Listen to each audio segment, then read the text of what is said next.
돈말선에서는 왜 유독 집사 자녀들이 교사나 청년회장, 총무, 조장 같은 중요한 직분을 맡는 경우가 많은지 한 번쯤 생각해 볼 필요가 있습니다. 반대로 집사 자녀들이 주차수송부나 환경미화부처럼 눈에 잘 띄지 않고 힘든 봉사를 맡는 모습은 얼마나 자주 볼 수 있을까요?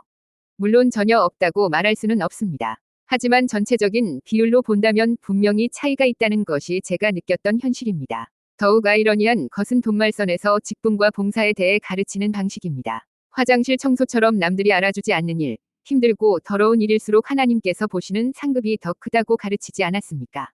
그렇다면 한 가지 질문을 하지 않을 수 없습니다. 왜 목사 자녀나 집사 자녀들은 유독 그런 봉사와는 거리가 멀고 오히려 교사나 청년회장, 총무처럼 사람들의 눈에 잘 띄는 직분을 맡는 경우가 많은 것일까요? 그들이 상급을 포기한 것일까요? 아니면 교회 안에서 직분을 결정하는 기준이 우리가 배웠던 것처럼 오직 믿음과 봉사와 신앙의 열매에 있는 것은 아닌 걸까요? 더 심각한 문제는 그 이후입니다. 집사 자녀가 교회에서 정한 기준을 어겼을 때, 예를 들면 이성교제를 하고 돌아와도 시간이 지나면 다시 청년회장이나 교사 같은 중요 직분을 맡습니다. 어떤 경우에는 다른 성도들을 실족하게 만든 사람조차 구역장이나 조장과 같은 직분에 세워지는 모습을 보기도 합니다. 물론 한 사람의 과거 잘못만으로 평생 직분을 맡을 수 없다고 주장하는 것은 아닙니다.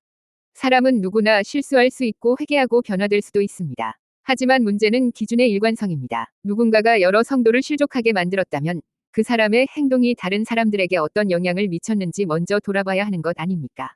성경은 작은 자 중 하나라도 실족하게 하는 것에 대해 매우 엄중하게 경고합니다. 마태복음 18장 6절에서는 그런 사람에게 차라리 연자맷돌을 목에 달고 깊은 바다에 빠지는 것이 낫다고까지 말씀합니다. 그런데 실제 교회 안에서는 여러 사람을 실족시킨 것으로 알려진 사람이 다시 구역장이 되고 조장이 되고 심지어 집사와 같은 직분까지 맡는 일이 생깁니다. 그렇다면 자연스럽게 이런 의문이 생깁니다. 과연 그 사람의 신앙과 인격이 충분히 회복되었기 때문에 직분을 맡긴 것일까요? 아니면 그 사람의 가족관계와 교회 안에서의 위치가 작용한 것은 아닐까요? 특히 돈말선은 성도들끼리 결혼하는 경우가 많다 보니 시간이 지나면서 가족과 친척, 사돈과 겹사돈으로 연결되는 구조가 형성되어 있습니다.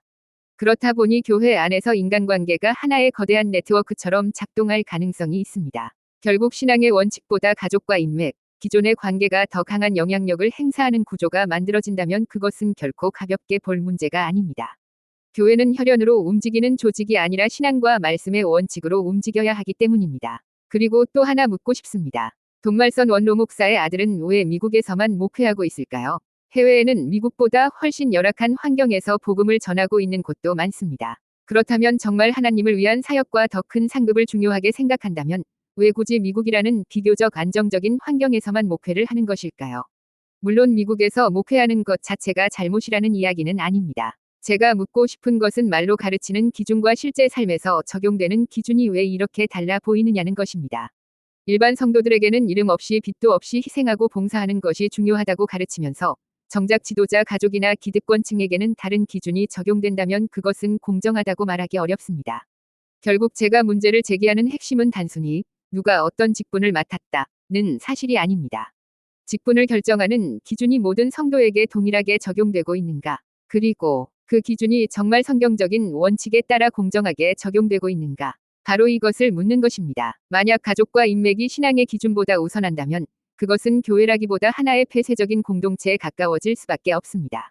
그리고 그 구조가 오랜 시간 반복된다면 결국 사람들은 이렇게 생각하게 됩니다. 믿음이 좋아야 직분을 받는 것이 아니라 교회 안에서 누구와 가족이고 누구와 가까운지가 더 중요한 것 아니냐.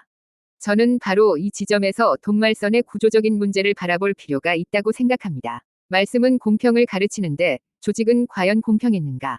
희생과 낮아짐을 가르치는데 정작 지도자 가족들은 그 기준을 동일하게 적용받았는가? 성도를 실족시키지 말라고 가르치는데 실제로 성도를 실족시킨 사람에게는 그 원칙이 동일하게 적용되었는가?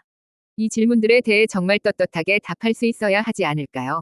결국 문제는 직분 자체가 아니라 직분을 부여하는 기준입니다. 그리고 그 기준이 가족과 인맥에 의해 흔들리는 순간 아무리 아름다운 말을 하고 성경 구절을 인용한다고 해도 그 조직의 공정성과 정당성에는 의문이 생길 수밖에 없습니다. 그래서 저는 돈말선이 가족 단위 계급 사회라고 생각합니다.